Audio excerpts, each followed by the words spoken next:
もうこの足見てみじゃやっと捕まえられてパンパンに腫れちゃってさ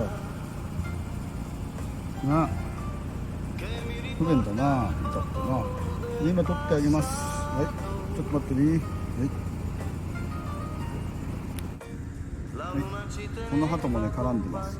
でさっきの鳩はできる限り取ったけどなかなかねこのもう足見て食い込んでてね相当やばい状態でもう完全にこれ1本壊死しちゃってるからであとパンパンに腫れちゃっててなんとか血が巡ればねいいんですけどね。